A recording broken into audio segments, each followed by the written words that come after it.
Even if it makes me blind, I just wanna see the light. Breathe in, leave it all behind. I just wanna see the light.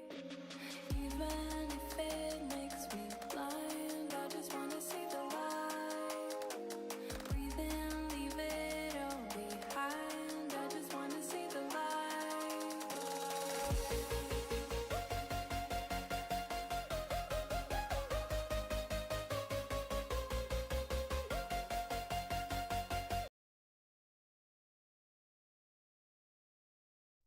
Good morning. Good morning. I hope everyone out there is having a good trading week. I know it's been a crazy couple of trading days out there, but I think we're going to still have opportunities to make money in this market. Whatever direction it's trading, there is always an opportunity.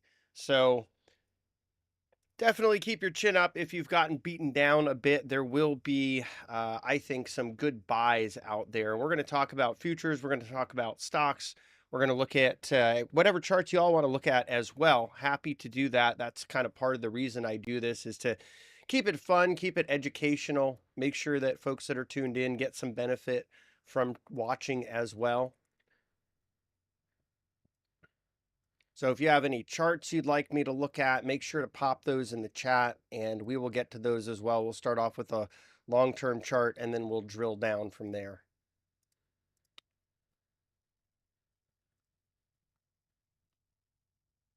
All right. So this is Back to the Futures with me, Markets and Mayhem. It is Tuesday, February 25th, 2025. Where does the time go anyway? And quickly show our disclosure slide here. And then I want to let you know the folks at Bookmap would love to have you stop by their Discord. You can visit by going to discord.com/invite/bookmap or using the QR code on screen. They have regular educational events, including this one, every Tuesday at 9 a.m. Now, I know this dates me a bit, but I have been trading since 2005, so that is 20 years of trading. It's been an amazing journey. I have a lot of fun. There's always more to learn, and that's what I really want to drive home this morning in my little missive before we dive into the rest of the slides. Keep an open mind. There's always more to learn. As soon as you think you've mastered the markets, they're going to teach you a new lesson. And we all pay tuition to the market, but we don't always choose to learn the lessons being taught by that school of trading. I behoove you to do just that. Whether you're winning or losing, take a moment to journal your trades and learn why things that are working. Learn more about what isn't working. Try to figure out your strengths and weaknesses, lean into those strengths, address those weaknesses. Everyone's wired differently. So, I know a lot of folks just want to take other people's trades, copy them, do them on their own, and not really figure out how all that stuff works. That's fine if that's the approach you want to take, but you're never going to develop the depth you need to be self-sufficient taking that approach.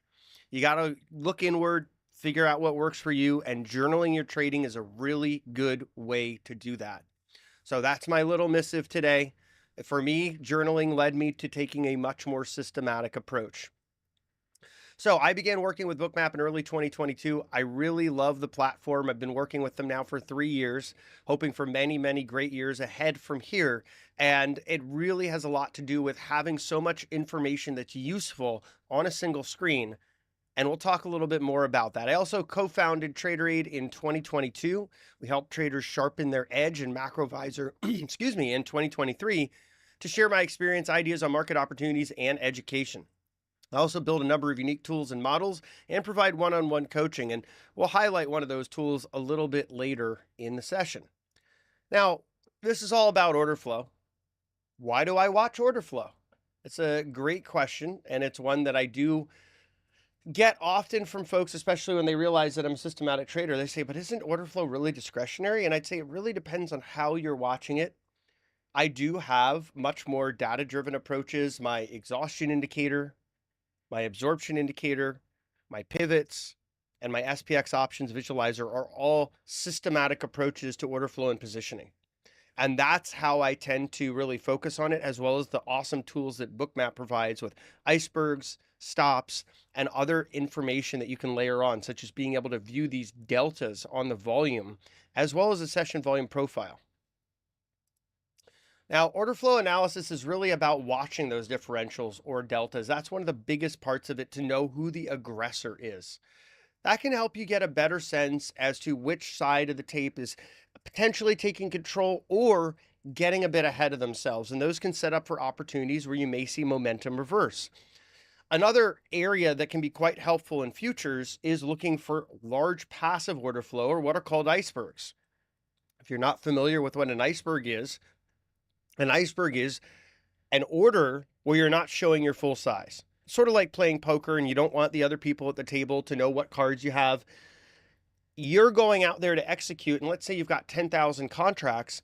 Maybe you're showing 500 contracts so as not to spook other participants. And maybe when you get hit on that first contract, the next 500, the next 500, the next 500, until you've exhausted those 20 lots, right, of 500 contracts each. That's how icebergs work. And the advantage of them is you get to hide your size. The disadvantage of them is that once your order is executed, you're pretty much pushed to the back of the line of the order queue. So I've used icebergs before in even single stocks. If I'm trading larger size, I find them personally to be quite helpful, so as not to spook the order book, particularly on instruments that may not be quite as liquid. But the value of looking at them in futures is looking for those really large icebergs that are getting executed.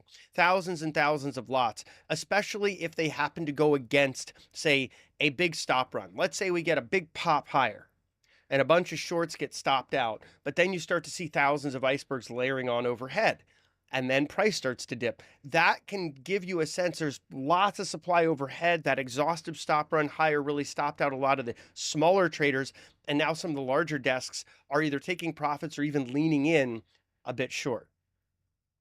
So exhaustive trading action is another one that I really like to watch. I built an indicator for this that I find to be quite helpful at extremes, and it can mark turning points. But again, a lot of my trading is confluence driven.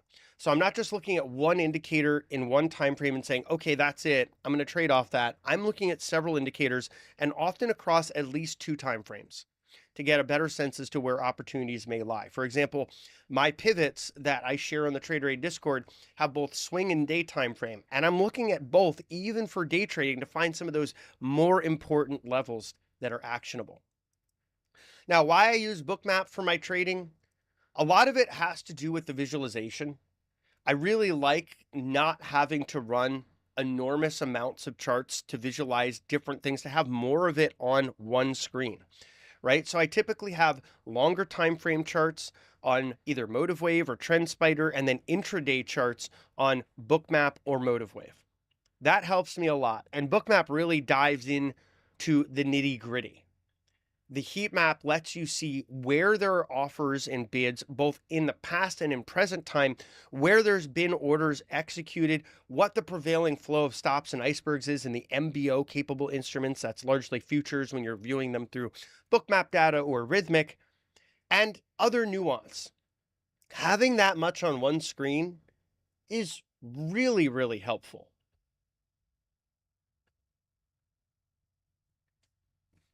So that's something to take into consideration, to be able to see everything on a single screen.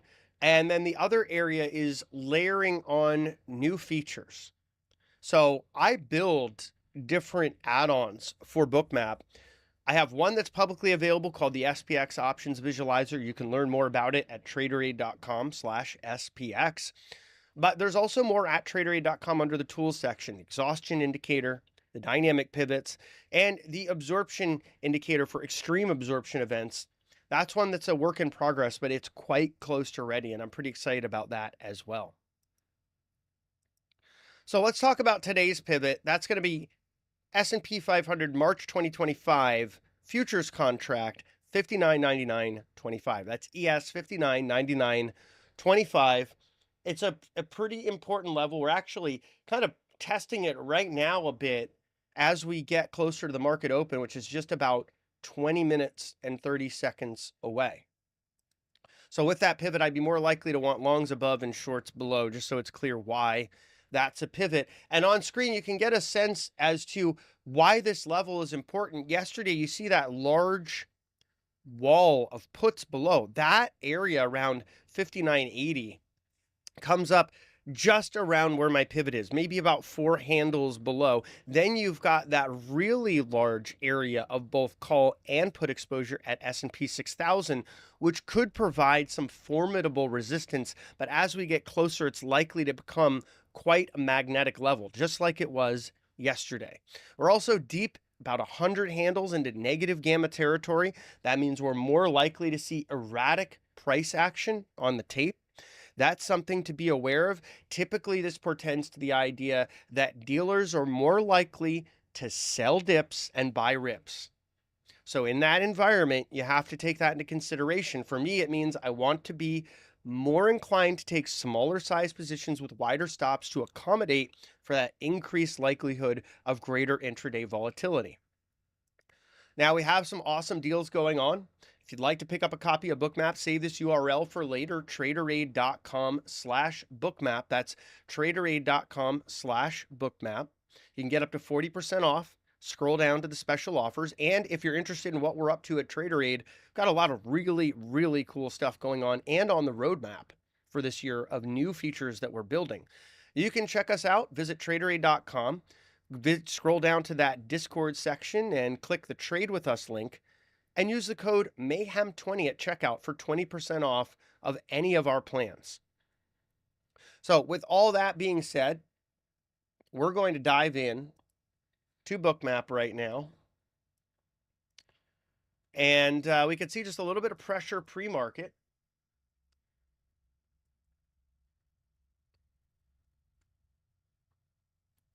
And that's just bringing us down to that pivot level we talked about, that 59.9925. We're just above that and just around gamma 2 as well, which is that level that we were talking about as one area to watch. Key 1 is that really big level I just showed you, right? That's that really large level of basically a put wall below price. And you can see there are some reasonably chunky bids just around there. So we have some confluence when we're looking at the SPX options visualizer and we're qualifying how these levels might be important. Just like overhead here, we have gamma 1.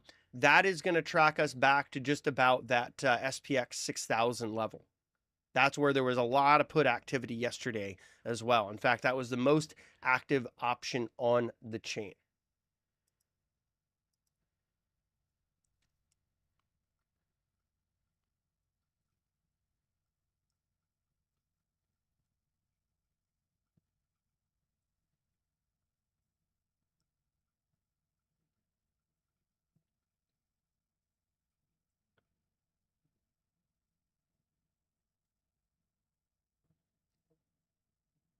And folks, if you have any chart requests, let me know. I'm just going to go through the messages here. It looks like we have a request for Bitcoin, and I'd be happy to do that.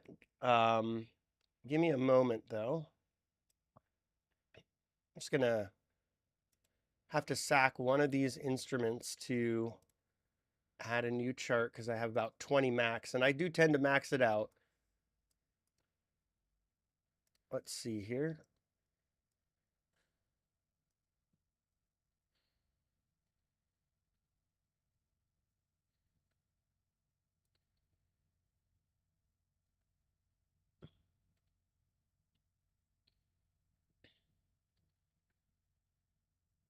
All right, Bitcoin is loading. Let's give it a moment to backfill some of this data. I'm actually going to pull it back even further here. We'll pull it back 24 hours.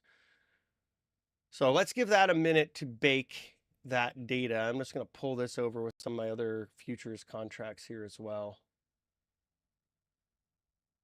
So we'll give it a moment to backfill all of that. While it does that, let's take a look at our filtered S&P 500 view. What I mean by that is that I'm filtering out the market making bracket algo as best I can with Trader Map Pro. So you can see little hints of it, but largely it is no longer on screen. Now, overnight, bit of volatility. In fact, I got an alert overnight about the VIX rising. We can see we more than reversed that. There was a pretty large, for an overnight session, absorption event here just at the lows around 6 a.m. This is that absorption indicator I was telling you about. And that brought us up just about, let's call it 18 handles or so, maybe a little bit more than that, until we had a larger absorption event on the sell side. And that cap price for just a little bit. Then we got a pop, and now we're starting to fade a little bit more again as we saw some passive selling overhead. So for now, we are trading above that pivot. In fact, it's interesting. You can see the point of control right now just around my pivot level as well. So 59.99.25, that's my pivot for the day. I think it's going to be a level to watch closely during regular trading hours. We can see Bitcoin is still filling here, so we're going to give that just a couple more moments to finish up. Let's take a look at the NASDAQ. NASDAQ is looking a lot better than the S&P comparatively. You did have a lot of buyer absorption at those lows, and then we started to make a more determined push, and sellers have been trying to push this thing lower, but without much luck. We can see there's just a little bit of a pullback here, but buyers continue to pull this point of control higher, which is bullish, and they continue to try to step in and absorb those sellers as well.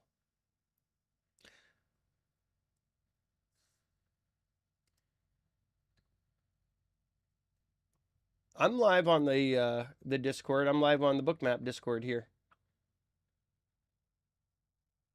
Someone asked if I was live on the Discord. I am live on the Bookmap Discord in the usual spot. And in fact, I see folks tuned in there as well. So it looks like it's working for them. I did get a request for PayPal as well. I have that in the queue, so don't worry. We'll load up PayPal here and backfill that data. Give me a moment. Let me see who my next victim that I'm going to cut here. We'll get rid of Avgo and load up PayPal. And you know what we'll do with both Bitcoin and PayPal? I'm going to pull in these longer term charts here, and then we'll dive into the shorter time frame stuff. So give me just one moment. I'm going to pull up TrendSpider. That's what I typically use for my longer term charts. All right. So I already have a Bitcoin chart all prepared for you guys. And it's not looking tremendous. We're cutting through that key psychological support level of 90,000, but we're also pulling below this supply zone, which was an area you could see price consolidated. Now we're seeing a more determined pull in a new low after weeks and weeks of consolidation. So you can see we've sort of been trapped in this price zone really since November, right?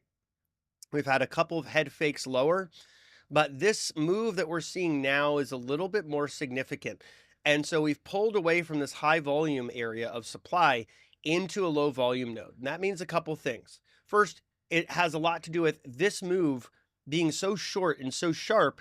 There just wasn't a lot of volume between 70,000 and 90,000, if you can believe that, about $20,000 of price action, which was just a sort of straight up move that didn't leave a lot of good structure, right? The price structure here is weak. It can be retraced rather quickly. So that would be one concern with Bitcoin, the way it's trading here. It gives it room to be really volatile in this range. It can move quite quickly.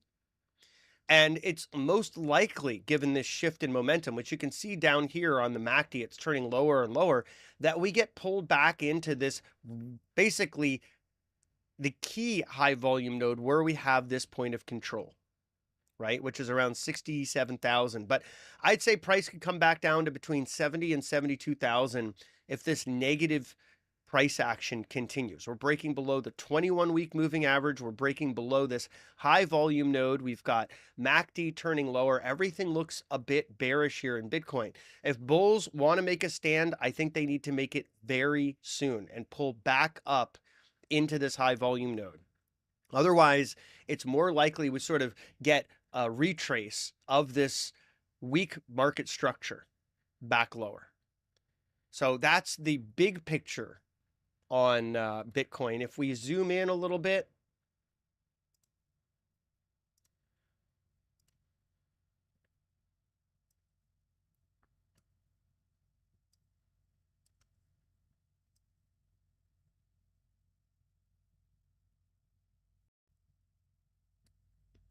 we can see it's been a pretty perilous journey. A lot of that dip below 90,000 happened rapidly, right? In a matter of hours, we went from about 92,000 to 88,000 and change. Then ultimately bottoming out around 87,000, but there's not much vigor in this bounce here. There's not a lot of conviction. You can see the size of the sell bubbles, these sell deltas, have been larger than a lot of the buying. So there's more conviction, there's more aggression from sellers in Bitcoin here. Just something to take into consideration as we get into today's tape. So overall, I'm not feeling particularly bullish about Bitcoin. I think buyers still have a chance, but they need to very quickly pull price back into the low 90,000s. If they're not able to do that, then I think the prevailing momentum shift favors a retrace back to the low 70,000s. So hopefully that's helpful to you. And then we're going to move on to PayPal here. And I'm going to pull up the big chart view first, and then we'll go into a more granular view.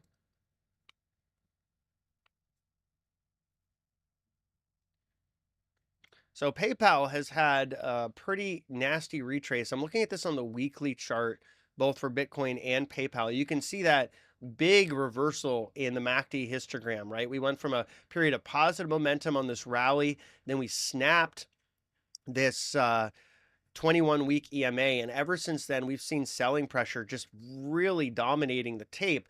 And you can see this is an important level for PayPal. When we push above it, you get these wildly nice uptrends. We even bounced. We had buyers try to take us back to a new high. They failed, and that's when we ultimately cut lower. So for now with PayPal, I think we could look at $70 as a target potentially. That's an area where you may see some support. We can see that that's been a level where there's been some buyers coming in the past as well. So that would be one area I'd watch on PayPal. Cutting under that, I would be looking at this level just in the 60s here, around 67 as the next area of potential support. But for now, the price action on PayPal favors a continued retrace lower over the weekly time frame. If we zoom in on the daily chart, it looks pretty nasty too, right? We just have these lower highs and lower lows, sort of a momentum shift going on in PayPal. So that's the other thing, that structure really is breaking down and favoring continued downside pressure. So I would be cautious of PayPal here. I think it could retrace a bit lower. We also know smaller and mid-sized businesses are continuing to struggle. That's their key market segment. So that would be another area that I would be keeping an eye on. Or what are the metrics from small businesses looking like? Because after the election, we had this big push higher in small business confidence, but a lot of that and their spending plans has now come off because of all the policy uncertainty that has arisen. Tariffs also do a lot of businesses no favors. Is Tesla breaking the 320 support? I'll get to that in just a moment. I'm just going to dive in a little bit deeper to PayPal here.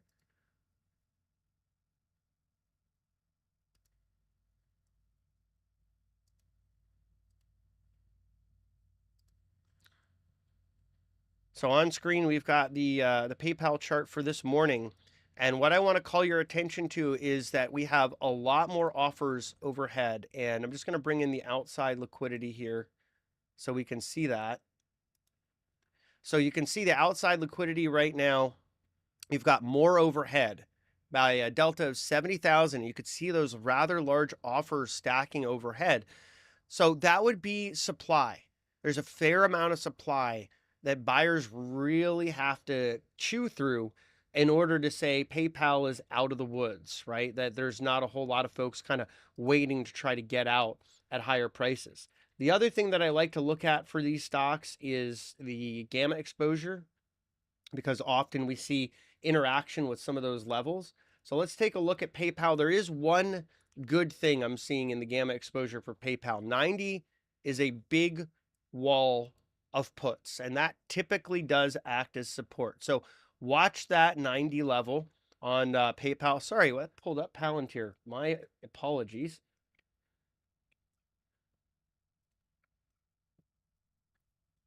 We're going to try that again from the top because the price action in the symbol didn't add up there. Now did it? So here we go for PayPal. We've got our gamma exposure chart, and 75 is a chunky level to watch, with 80 as a pretty big ceiling, especially with this net call exposure at 80. So I'd watch 75 today, see if you get any interaction there for support. But again, the chart does favor some continuation to the downside. And if we do get a lift, 80 is a pretty formidable wall of calls to watch. So that's my thoughts on PayPal here. Let's move on to Tesla. Tesla does look kind of bad. So yesterday, Tesla was sort of head faking below a key level, then playing around, kind of trying to break above it. Let's see where it is today.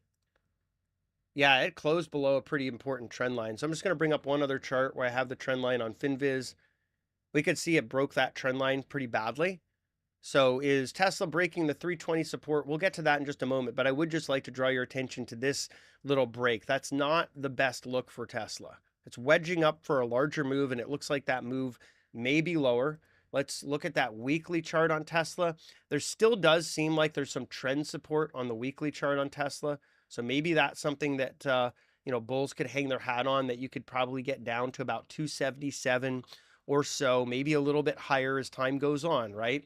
But that weekly trend is still intact on Tesla. It's the daily trend that's really under threat. I don't like seeing a few things on this chart, however. One is that we're crossing below the 21-week moving average. And two is that there's really not a lot of volume up here. This is a very poor bit of market structure. This move higher, there was no real consolidation to build support. So there's really not a lot of structural demand until we get a lot lower to like 260 all the way down to say 170, right? So we could certainly trace back down to this primary trend structure on the weekly and maybe even head fake a bit lower. I'd get a lot more concerned about Tesla's technicals if we break this line and get stuck in this higher volume node, because often you can see price getting kind of stuck there and consolidating for a longer period of time. But the bigger concern I have about Tesla outside of the chart is the fundamentals. Their sales are falling all over the world. Their earnings last report actually shrank, and that doesn't even take into consideration that a chunk of those earnings were coming from mark-to-market gains on Bitcoin and carbon credit sales. Neither of which are things you want to hang your hat on if your goal is to be an automotive AI and robotics company. We're seeing the core businesses not firing the way that we would want to. So for Tesla, it's always also about options and flows. So I do recommend watching the flows on Tesla closely. That seems to be a really, really large driver of the price action that we see in that stock. In fact, at one time, it was the most popular optionable stock traded. Then that crown went to NVIDIA. Now, if we look at Tesla's options chain, we can see this 330 level and below it 320. They offer some decent put-driven support, and getting up overhead 350 and above has some supply driven by calls. And if we zoom in here to Bookmap, looking at the Tesla chart, we do see a lot more supply overhead by a delta of about 578,000. Now 598,000, now 603,000. Suffice it to say, as we approach the market open, there's more and more orders appearing overhead as supply. One of the chunkier ones just under 350 with 20,000 shares on offer. So you could say there is interest in higher prices of Tesla, but there's a lot of folks looking to offload. So there's a lot of potential supply that could act as resistance here.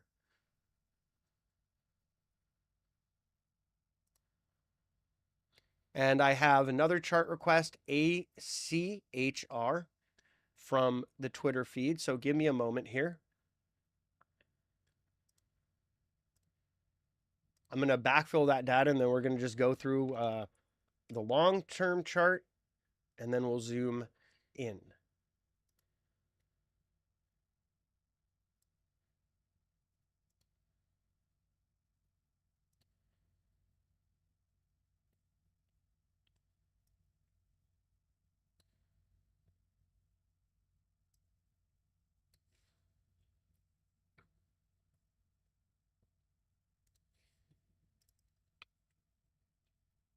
Archer Aviation. Holy moly.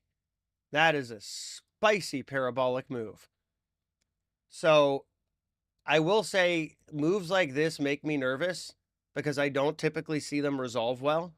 There's not as poor of market structure here as you saw in things like Tesla and some of the other stocks and even Bitcoin that we've been looking at. But it does worry me that you have this huge move off $3 all the way up to 12, and there's really not a ton of structure there.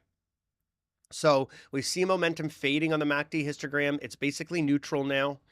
We are pulling away from this higher volume node and retracing lower. I would be looking at that 21-week EMA as a potential area of support. It does line up with one of the chunky areas of this volume node and a key psychological area around $8. But the way that this move happened so quickly, it would have me kind of shocked if there aren't a lot of folks that were buying in at those higher prices, just kind of FOMO trading in, and they've become supply. They become motivated sellers on any upward moves. So another thing I want to bring to your attention is the skew on this, because when you have a parabolic move, you really do need to look at the options skew. I feel like for any optionable stock, it gives you a little bit of more of a clue of what might be going on. So when we're looking at the options skew on this one, and I'll zoom this in a little more, you can see it's showing up as very bullish. So it's not quite as bullish as it was at the peak of that parabolic move, or maybe as it was really accelerating, but it's still in the very bullish territory, which gives you a sense there's a lot of call buying that's happened in this stock. And as it goes lower, those folks can become motivated sellers as well, because they also have time working against them in addition to price. So let's just take a look at the options profile for ACHR. Markets open, by the way. We'll look at the markets in just a moment here.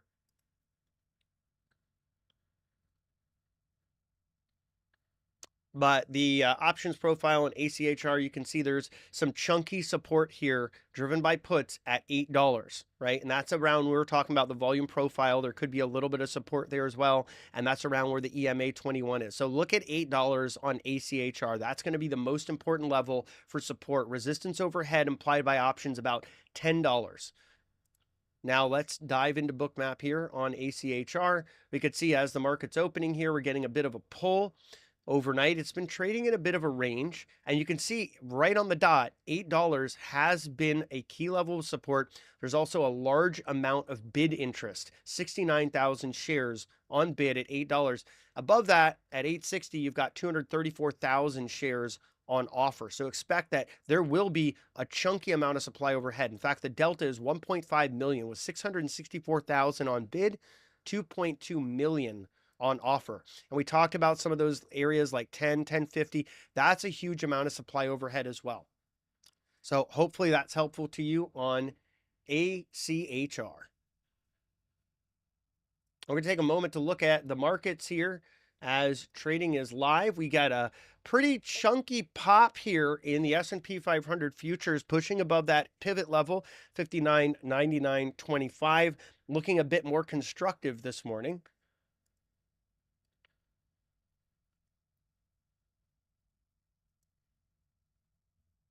And, this is not a market that was necessarily oversold going into today, but it certainly reset some of the conditions that were making it look just a little bit more lopsided on the long side from Friday through yesterday's selling. It kind of balanced things out a little bit more. I'm not going to say that everything's honky-dory. We still have, a fair amount of things that look a little stretched, but we do have room for a snapback rally here. And today, Turnaround Tuesday, could be that day.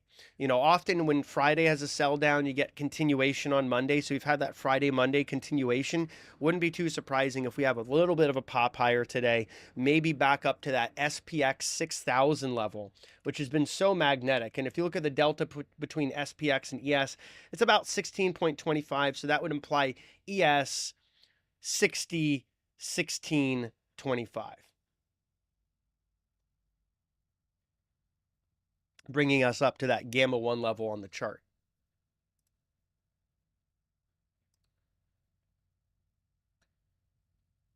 Got some other requests coming in for master or a micro strategy who's renamed their self to strategy. It's going to be one for me to get used to. Give me a moment here. I'll pull that one up for you guys.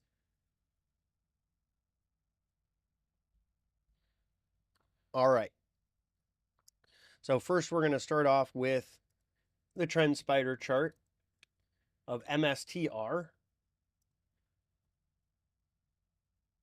And this one looks quite poor overall. And in fact, it looks like it's continuing the downside from when I drew that arrow, as you can see, because the arrow is kind of in the candle. It's down about 4.82% this morning, even as the market's getting a bit of a bid. And I just don't like the look of this because remember, we're talking about market structure. This is another really weak bit of market structure. You can see how narrow that low volume node is.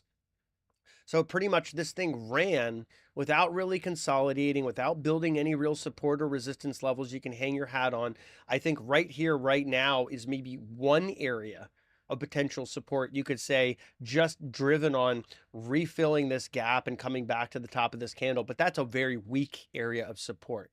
Largely, sellers have control. Momentum is leaning lower. And I wouldn't be too surprised. I don't think it's going to be a straightforward journey, just straight down like an elevator shaft, but I wouldn't be too surprised when all is said and done that this thing resolves down to, the high hundreds, somewhere between 120 and 170 is the next area of real demand for this thing. That would also bring us down to the Ichimoku cloud. It would bring us down to an area where we've seen a lot of consolidation in the past. So that's the next logical level, given the poor market structure that we've had getting here. That's what I would be looking at.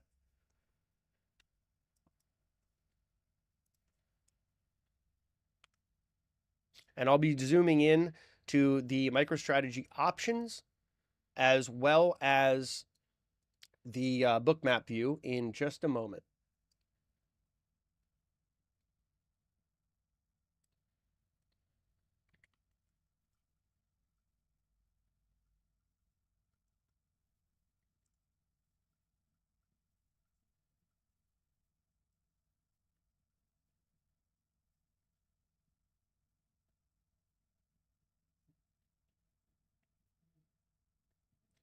All right, let's dive into the options here.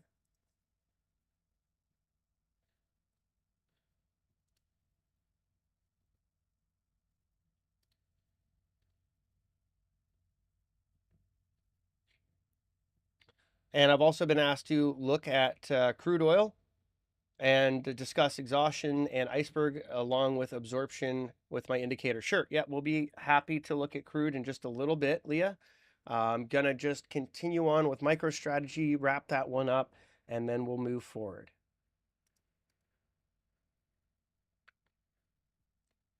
So just pulling up the options profile for MicroStrategy. Also going to look at the skew situation on this one. Just give us the full picture.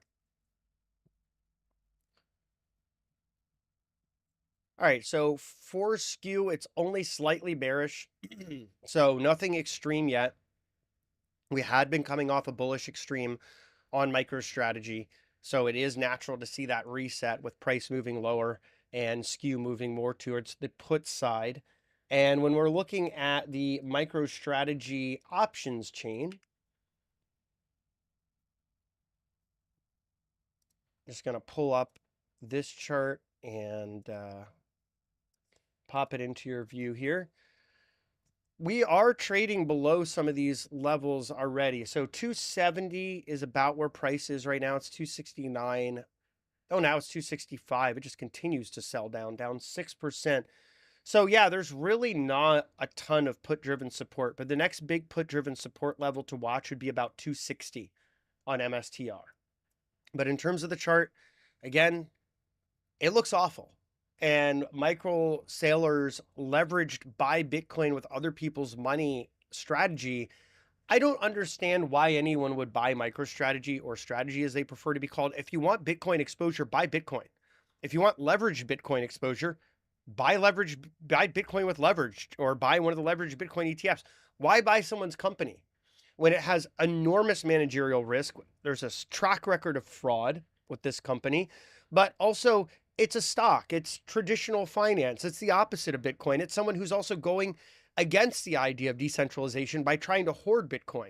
If you want Bitcoin, buy Bitcoin. It's fine. There's no reason to buy MicroStrategy at all, in my view. On the other side of it, fading MicroStrategy here, yeah, that makes sense to me. Jorge asks, where do you get your option skew and gamma data levels from? Largely from my Discord. I have a bot that I created called GER, queries the CBOE, and that's where I'm able to get that information from. So if you're interested in learning more about us, you could visit TraderAid.com, and you can always get 20% off using the code Mayhem20 at checkout. And Ships, I will get to you in just a moment on the Meta and Microsoft chart requests. I'm just going to get into crude oil here, so give me a moment. But with MicroStrategy, I do want to finish up one little bit as we are in the trading day. S&P just chopping sideways a bit here. So with MicroStrategy, this is another one where there's a lot more interest in selling the stock than buying the stock. You could see the delta of offers, 1.1 million.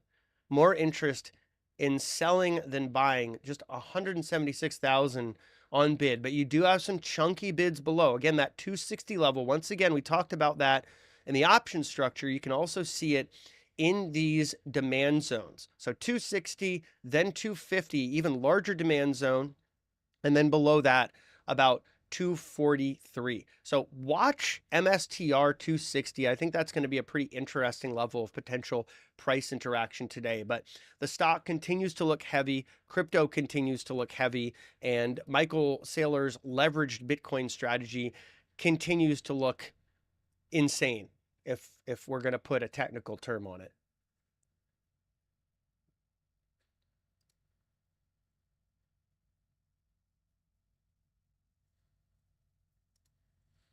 All right, so first we're going to zoom out on crude. I'm just going to use USO on here. And, you know, it's interesting because you have this big divergence between what's happening in crude this year. And I'll just zoom this into a daily.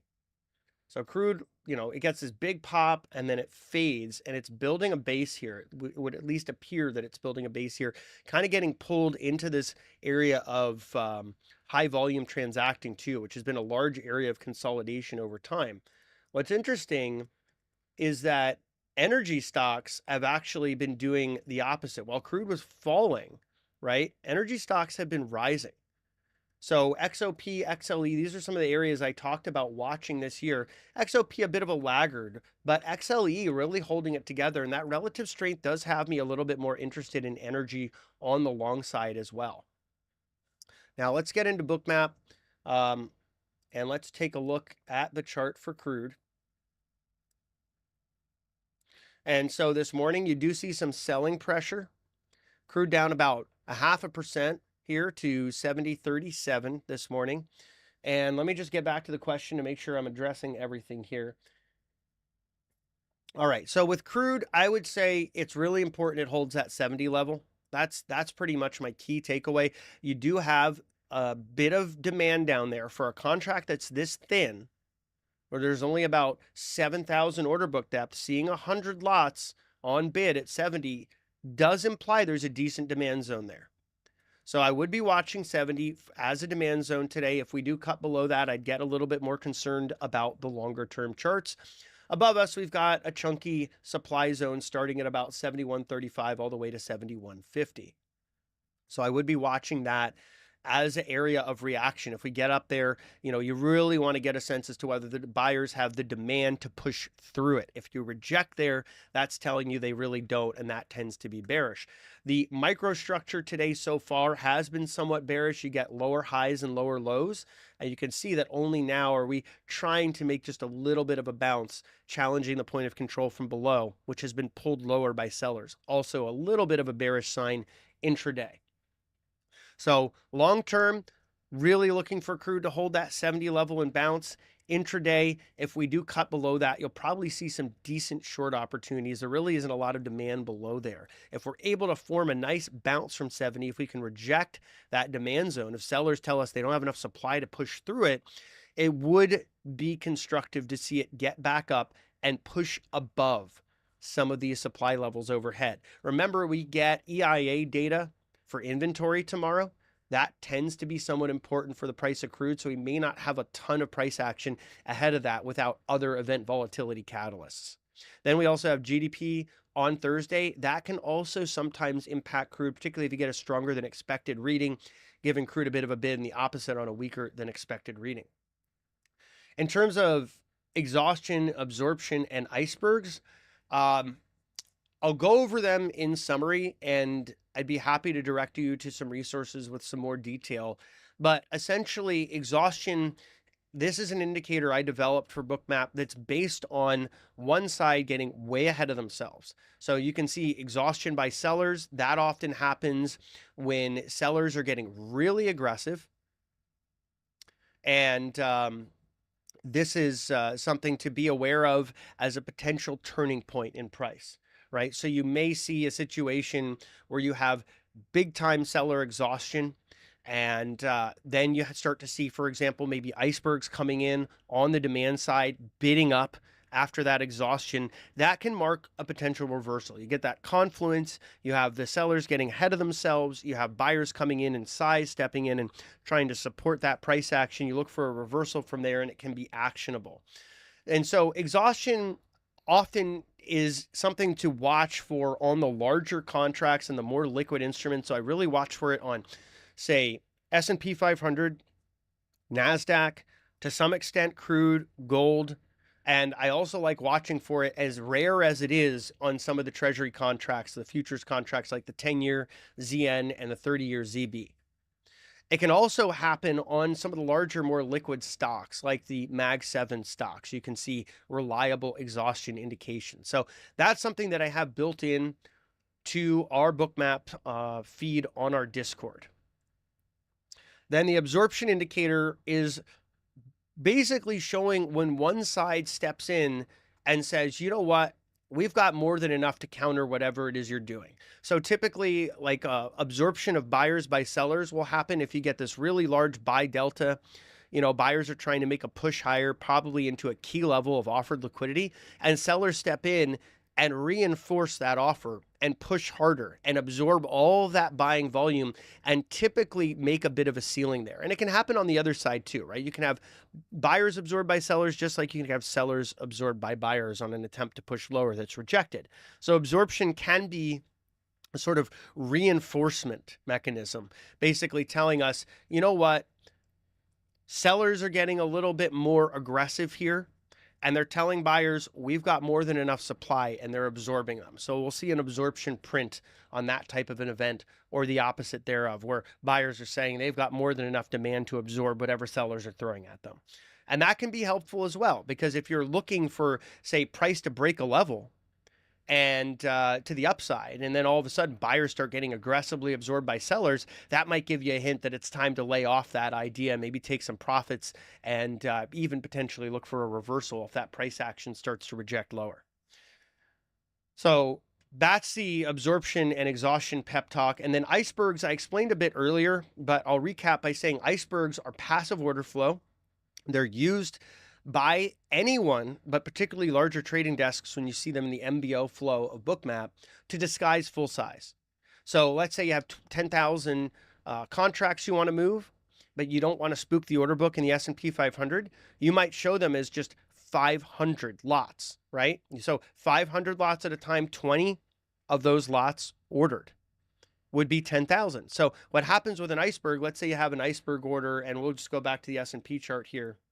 Let's say you have an iceberg order at, you know, let's say it's 59.85, right? Below price, iceberg buy, and you wanted to buy 10,000 contracts of S&P. The first time price gets there and you have it in that 500 chunk, that 500 chunk gets executed, and then you're pushed to the back of the order queue. And then each time you get back to that price, if there's still availability and you're back into the top of the order queue, that iceberg will continue executing until it's done. And it's sort of like playing poker. You're not trying to show your hand. You're trying to be a little bit stealth. Why are icebergs important in these contracts? Because if they're large enough, they can mark turning points. If you have a downward move like we're having this morning, and a huge amount of icebergs come in on the buy side, that can cap the downward move and even make for a reversal event. So icebergs are kind of similar to absorption, but there's a little bit of nuance there because you can have absorption without iceberging. So let me know if that helps, Leah. I know that's a lot to process, but I just wanted to address that question the best I could with the time we have here. All right. So we have a couple of other questions here. I'm going to try to get through them. I do want to make you all aware I have about 10 minutes left on the stream, so we'll be capping it at 10 a.m. Eastern. I'll be back next week, Tuesday at 9 a.m. I'll also be covering NVIDIA earnings tomorrow night, which should be the seminal event of our human existence.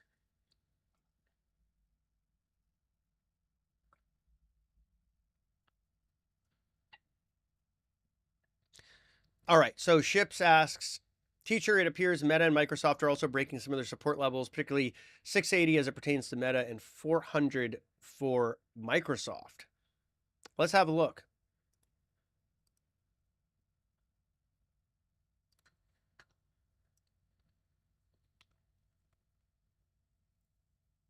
Yeah, Microsoft's looking pretty nasty there. Let's zoom in on the weekly. And the one thing I'm not particularly thrilled about is seeing it, again, like a lot of these other stocks, pulling away from these high volume nodes. We can see that the bottom of that high volume node is about 402, current price 400. So not yet a decisive break, but it's looking more like it. You can see the last time we had that kind of a break, buyers stepped in right away. It ended up being a head fake, but we're never able to get to a new high. This time is going to be important to see what happens. We're also in the Ichimoku cloud here. You can see that green area. That kind of gives you a sense that buyers and sellers are kind of both without advantage. When you're in the cloud, that's giving you a sense we're kind of within the range where a lot of people have their average pricing, whether they're short or long. So things tend to get a little bit more choppy in the cloud. We haven't had a bearish cloud twist yet, so that's constructive. But you do see MACD turning lower, and you do see price starting to pull below this high volume node. So I would say, in the next area of major support to watch for Microsoft is probably going to be right around this area where that last bid, maybe even just a little bit higher. Let's call it just around 389, 380, 390. This is calling it 386. So we could maybe take a range of 385 to 390 as a demand zone for Microsoft to watch, right? This is sort of a decision level. This low volume node presents the opportunity for buyers and sellers to make a decision as to whether they're going to pull us back into this consolidation area, this high volume node, as we saw in prior iterations, right?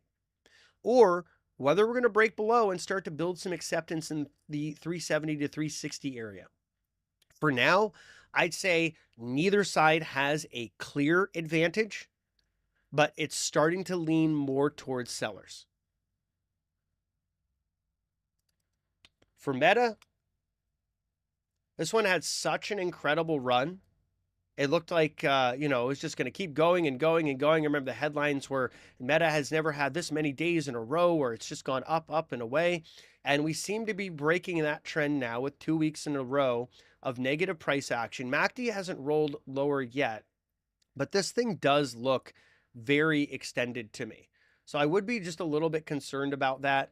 I would look at this area here that we've had as a potential area of interaction. You know, just basically we could look at this top of the channel as a negative area. And you could draw this back. I'm just drawing it between these two touch points because of the sake of saving some time. But you could actually draw a more clean line going back a little bit further and see the top of that channel. On the other side of it, I would say look at the 21-week EMA as a potential area of support. We can see that largely prices respected that as a support area. We're also well above the cloud. So Meta looks more constructive than Microsoft, but I do think it got quite extended. So seeing it pull back here is good. Wouldn't be too surprising to see it retest this 21-week EMA before all is said and done. Now, the one big concern that I would have about Meta going into all of this is really just, do investors become a little bit more concerned about that AI CapEx and whether there's ROI to come? There's been some degree of ROI from Meta. They've been leading the Mag 7 in their ROI, you know, outside of NVIDIA, the sort of pick and shovel seller in the AI gold rush, which obviously has plenty of ROI on AI because they're selling the hardware. But for Meta, they are actually showing some signs, but there are concerns. We do have some pretty big lawsuits coming in against Meta because they pirated an enormous amount of the content they used to train Llama and their other AI models. So it's not without risk here. And Jorge asks, how does gamma levels work? I know they're used by market makers to hedge their zero-sum positions, but how does it actually work, Chief? So I actually have a write-up about this, so I'm going to point you to that because it's a lot to get into, and I don't want to do you any disservice. So I'm going to point you to this URL. Jorge, check that out in the chat. This is focused on the S&P 500, but the same information can be applied to a lot of stocks as well if they're more liquid, if they're more optionable. So check out that article. We've got a ton of educational resources on the website. A lot of those articles are free, so you can go to the feed and click on educational articles and check out the other content we have about options. And if you'd like to learn more, reach out. Happy to discuss.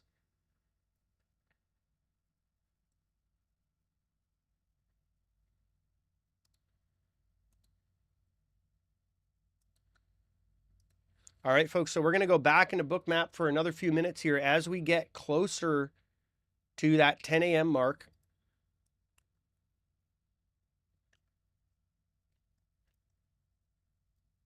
And at 10 a.m., we get Conference Board Consumer Confidence. So I'll stay on for just a minute or two after that just to see the reaction in the markets. Any larger outliers can have an impact. Right now, the forecast is for 103. The consensus is 102.50. Prior reading 104.1.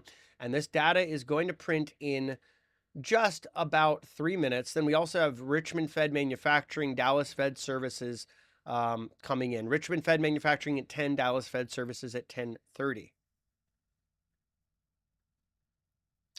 And S&P, after having a reasonably constructive move, really just dumping here in today's tape. So we'll see what this data does to the price action. But we did talk about it not necessarily being oversold going into today. And so S&P down about 0.25%, NASDAQ down 0.75%, Dow Jones positive by just about 0.2%. So the Boomer Index leading the way.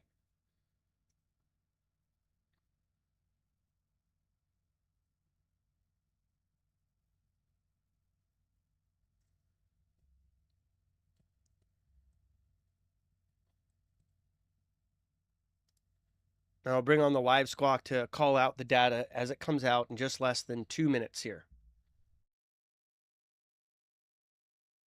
German left party official Schweitner says there will be no votes from party in favor of new special fund for defense.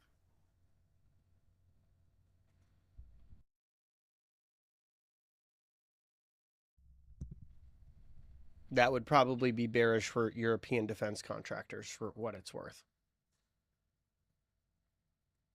Tesla shares falling 5% to more than a 3-month low.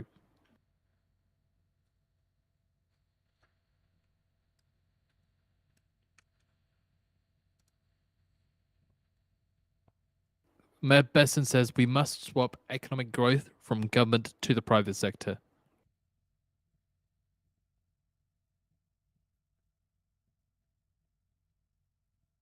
One minute to go now. I'll be leading with the USCB consumer confidence.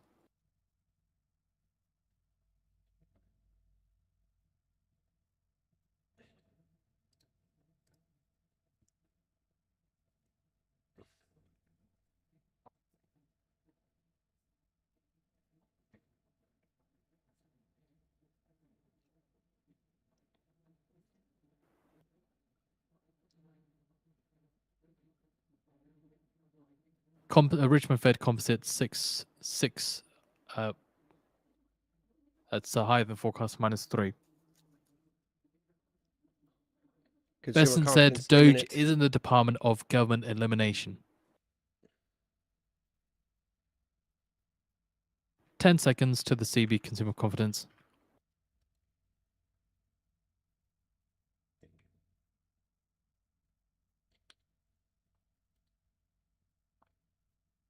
.3, 98.3, lower than the forecast of 102.5.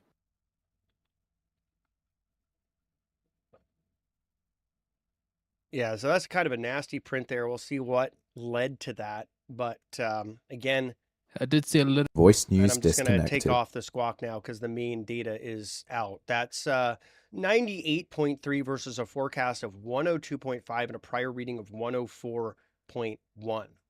Markets are reacting somewhat negatively to this print, as we can see. And I'm just going to grab just a quick screen cap. You can see also how that liquidity just completely vanishes when these events are happening.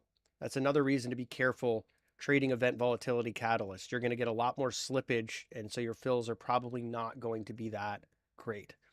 So folks, I want to thank you for tuning in to this live stream. Back to the futures with me, Markets and Mayhem. It does look like this data is being received poorly from the market, and I'll be looking into it and posting a note on the Trader Aid Discord about this and some of the other developments within the markets shortly. So thanks again for tuning in. Come back tomorrow for NVIDIA's earnings. We'll be broadcasting those live as well as the conference call and price action. And then join me again next Tuesday at 9 a.m. Eastern for the next episode of Back to the Futures with me, Markets and Mayhem. Thanks, everyone.